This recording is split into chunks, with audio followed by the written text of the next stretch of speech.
원장 이태진입니다. 오늘은 환경보건 수업할 거고요. 첫 번째 시간 기후와 건강 보겠습니다. 기후와 건강은 우리 보건간호 127쪽부터 134쪽에 있는 내용입니다. 그래서 그 내용 중에서 중요한 내용들만 발췌를 해서 같이 공부하겠습니다. 먼저 기후 요소부터 먼저 봐야 되겠죠. 기후 요소에는 세 가지가 있습니다. 하나는 기온, 그다음에 기습, 기류입니다. 그래서 기온과 기습, 기류가 기후 요소이고요. 그리고 사람의 체온을 유지하는 데 있어서 필요한 온열 조건으로도 기온과 기습과 기류와 그리고 복사열이 포함된다는 것 알고 계시면 되겠습니다. 그리고 인간 활동에 적합한 온도와 습도도 알고 계셔야 되는데요. 온도는 18도 플러스 마이너스 2도이고요. 습도는 40에서 60%입니다. 그리고 시험 문제 자주 나오는 기온 역전이죠. 기온 역전은 고도가 100m마다 보통은 0.56도씩 낮아지는 게 정상입니다.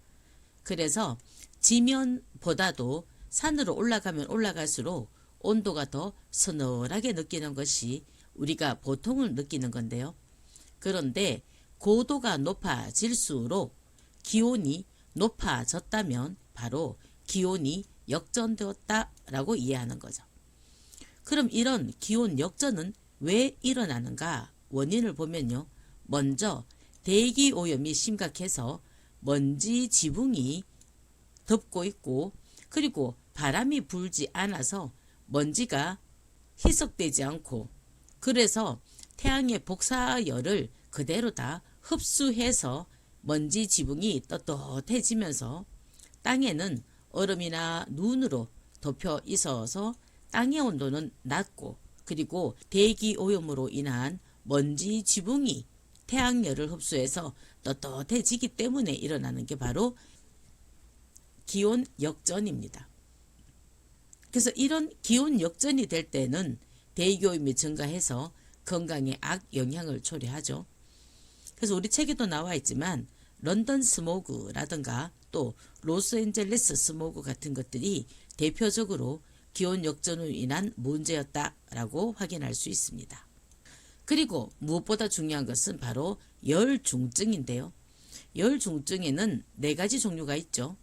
하나는 열경련, 다음에 열허탈, 열사병 그리고 일사병이 있는데요. 열중증은 우리가 고온 그리고 고습한 환경에서 일을 할 때 나타나는 현상이다라고 보면 되는데요. 먼저 열경련은 고온 그리고 고습한 환경에서 일을 하다가 땀을 너무 많이 흘린 거예요.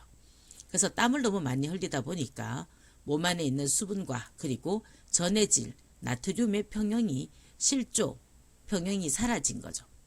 그래서 나타나는 게 바로 열경련이라고 보시면 되겠습니다. 그래서 이 열경련이 되었을 때는 시원한 장소에 사람을 옮기고 그리고 혈액순환이 원활하게 되게 하기 위해서 옷을 좀 느슨하게 만들어주고 시원한 물 또는요 소금물을 먹이거나 그리고 중요한 거 식염수를 IV 해주는 것이 중요합니다. 그래서 식염수 IV를 통해 가지고 깨진 수분과 전해질의 평형을 맞춰주는 것이 중요하겠죠. 두 번째로는 열허탈 혹은요 열피로라고 보시면 되는데요. 이 고온 고습한 환경에서 일을 하다 보니 피부에 있는 혈관이 확장이 일어납니다. 그래서 혈관이 늘어졌고 그 늘어진 혈관에 우리가 심장이 그죠 펌핑을 계속하다 보면 순환기계가 허탈이 오고 순환기계가 피로가 왔다라고 이해하시면 되겠습니다.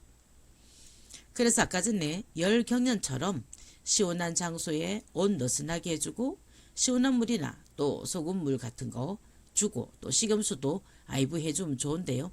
여기는 순환기계의 이상이 있기 때문에 반드시 줘야 될 것은 바로 강심제입니다. 세 번째로는 열사병인데요. 열사병 같은 경우에는 고온 고습한 환경에서 일을 할 때 체온 조절 중추인 시상하부가 기능에 문제가 왔다 보시면 되죠. 그래서 우리의 시상하부는 항상성 기전에 의해서 체온이 올라가면 맥박도 빨리 뛰게 하고 그다음에 땀도 많이 나게 하고 그래서 어느 정도 항상성 기전에 의해서 체온을 떨어뜨린단 말이죠. 그런데 그 항상성 기전이 기능하지 못하게 돼서 열사병이 온다라고 보시면 됩니다. 그래서 무엇보다도 체온 냉각이 급선무입니다. 그래서 체온을 빨리 떨어뜨리기 위해서 얼음물 마사지가 가장 중요한 방법이다라고 보시면 되죠. 세 번째로는 일사병인데요. 일사병은 적외선에 의해서 나타나는 현상이라고 알고 계시면 되고요. 그래서 뜨거운 땡볕 아래에서 일을 하다가 땀도 많이 나고 그리고 열이 나는데 그 체온 조절을 못해서 발생하는 것이 일사다 보시면 되고요. 이 일사병 같은 경우에는 빨리 조치하지 않으면 열사병으로 진행할 수 있기 때문에 시원한 그늘에 또 옷도 느슨하게 해주고 또 시원한 물, 소금물도 먹이고 필요 가능하다면 식염수도 아이부해 주는 것이 좋습니다. 정리하면 열중증에서 열경에는 땀을 너무 많이 내서 생기는 일이기 때문에 식염수를 아이부해 주는 것이 좋고 열허탈 혹은 열피로는 순환기계에 이상이 왔기 때문에 강심제를 투여하는 것이 중요하고 또 열사병 같은 경우에는 체온조절 중추 즉 시상하부의 기능장애이기 때문에 체온을 급격하게 떨어뜨리는 게 필요하다. 그래서 얼음물 마사지가 중요하다라고 정리하겠습니다. 다음은 기습과 기류 그리고 온열지수와 불쾌지수에 대해서 수업하겠습니다. 기습 같은 경우에는 우리가 사용하고 있는 기습 습도라고 하는 것은 바로 비교 습도인데요. 이 비교 습도는 공기 1세제곱미터가 포화 상태에서 함유할 수 있는 수증기량과 현재 그 중에 함유되어 있는 수증기 양의 백분율을 비교 습도라고 얘기합니다. 그래서 습도가 좀 높을 때는 불쾌감을 느끼고 또 습도가 좀 이렇게 낮을 때는 상쾌함을 느낀다라고 보시면 되고요. 습도라고 하는 것은 낮에는 태양의 복사열을 흡수해서 땅이 급격하게 열이 오르는 것을 막아주고 밤에는 땅의 열을 흡수해서 땅이 빨리 식는 것을 막아주는 그런 역할을 합니다. 그래서 가장 인체가 쾌적하게 느끼는 습도는 40에서 60%다 말씀드렸죠. 두 번째로는 기류입니다. 기류는 다른 말로 우리는 바람이라고 얘기하는데요. 이 바람이 부는 원리는 옥외와 그리고 옥내가 다르다 말씀드릴 수 있죠.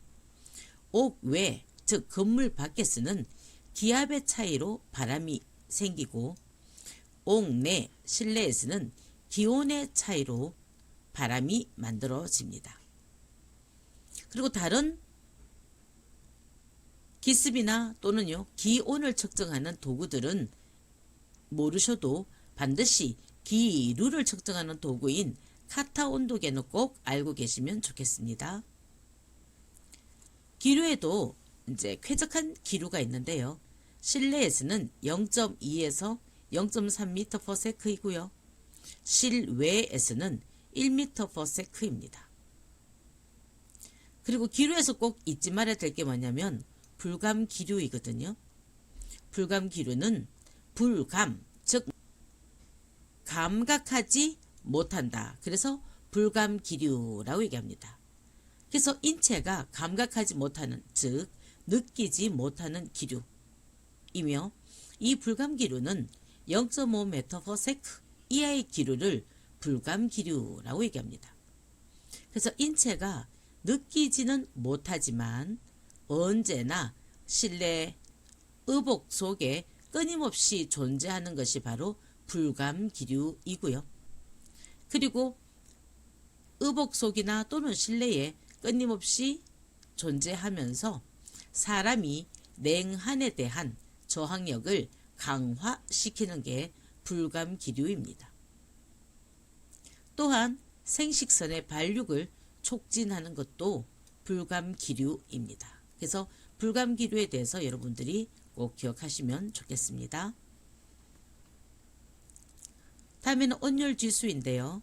온열지수에는 우리 책에서 이제 감각온도와 최적온도와 그리고 생리적 최적온도 세 가지만 제가 가지고 왔습니다.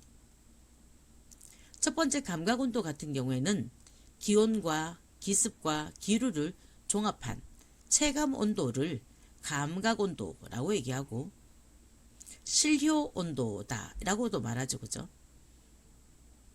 그리고 감각온도에서는 쾌감대에 대해서 정의 알고 있으면 좋을 텐데요. 쾌감대는 차기 상태에서 옷을 입은 상태에서 안정 시에 가장 쾌적하게 느끼는 기후 범위라고 보시면 되죠. 그리고 온열지수에서 최적온도라고 있는데요. 이 최적온도는 체온 조절에 가장 적절한 온도이고 또 생리적인 최적온도에 대한 정의도 알고 계시면 좋은데 생리적 최적온도는 인체 내에서 최소한의 에너지로 최대의 생리적 활동을 발휘하는 온도다 라고 정의하고 계시면 되겠습니다. 그리고 또 하나 중요한 불쾌지수 디스컴포트 인덱스라 해서 DI라고 얘기합니다.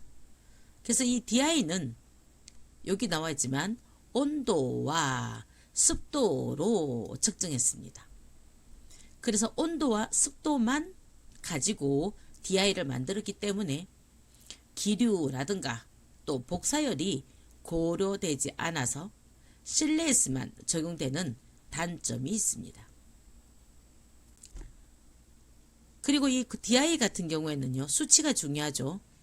DI가 70보다 크거나 같을 때는 10%의 사람이 불쾌감을 호소하고 또 이 불쾌지수 즉 DI가 75보다 크거나 같을 때는 50%의 사람이 불쾌감을 호소하고 다음에 DI가 80보다 크거나 같을 때는 거의 모든 사람이 불쾌감을 호소하고 DI가 86보다 크거나 같을 때는 견딜 수가 없는 상태라고 얘기할 수 있습니다. 지금까지 기후와 건강 수업했고요. 다지기 문제 확인하겠습니다. 열 중증에 대한 설명으로 옳은 것은 입니다. 열 경련은 여기 지금 나와 있는데 순환기계 이상은 아니죠. 그죠? 순환기계 이상은 열 허탈 혹은요 열 피로가 순환기계 이상입니다. 열 경련이 오면요 수의근이 경련이 오고 그리고 소금물을 섭취하는 것이 도움이 될 수 있습니다. 물론 생리식염수를 아이브하면 좋겠지만 말이죠. 두 번째로는 열피로입니다. 아까 말씀드렸지만 열피로는 체온조절 중추의 기능장애 때문에 오는 게 아니라 뭐 때문에 온다고요? 그럼요. 순환기계 이상으로 오는 문제거든요. 그래서 소금물을 시원한 물을 마신다거나 또 소금물을 먹는 게 아니라 여기 나와 있는 강심제를 투여하는 것이 열피로에서는 해결할 수 있는 방법이 됩니다. 열경련은 고온이 노출됐을 때 땀이 과다해서 나타나는 현상이고 또 서늘한 그늘에서 소금물을 섭취하는 것이 도움이 되겠죠? 그러면 얘는 맞습니다. 다음에 열사병인데요. 시상하부에 있는 체온조절 중추의 기능에 장애가 오는 것은 맞습니다. 그러나 여기는 체온이 정상으로 내려가지 않기 때문에 소금물을 마시게 하는 것보다도 더 급하게 해결해야 될 부분은 바로 얼음물에다가 마사지를 해서 대상자의 체온을 정상적으로 떨어뜨리는 것이 중요하기 때문에 틀렸습니다. 그리고 일사병 같은 경우에는 피부의 혈관 확장이라든가 순환기계 이상이 다 틀린 말이라서 틀렸습니다.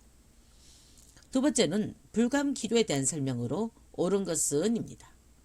불감기류는 0.1이 아니라 0.5입니다. 그죠? 그렇기 때문에 1번 틀렸고 우리의 피부가 감각할 수 있는이 아니라 감각할 수 없기 때문에 불감, 감각할 수 없다, 불감입니다. 그래서 이게 또 틀렸고, 신뢰나 어부간에 끊임없이 존재하지 않는다 했는데요. 존재하지 않는 게 아니라 존재하기 때문에 틀렸고, 생식선의 발육을 강화시키기 때문에 약화시킨 데서 틀렸고, 맞는 것은 냉한에 대한 저항력을 강화시킨다 맞습니다. 다지기 문제 세 번째는요.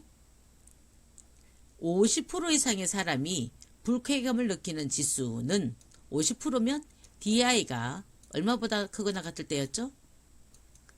네, 맞습니다. 75보다 크거나 같을 때거든요. 그러면 75보다 크거나 같은 것은 어디에 있습니까? 바로 여기 있습니다. 그죠? 이상으로 환경보건에서 기후와 건강 수업했습니다. 여러분의 내일을 응원합니다. 감사합니다.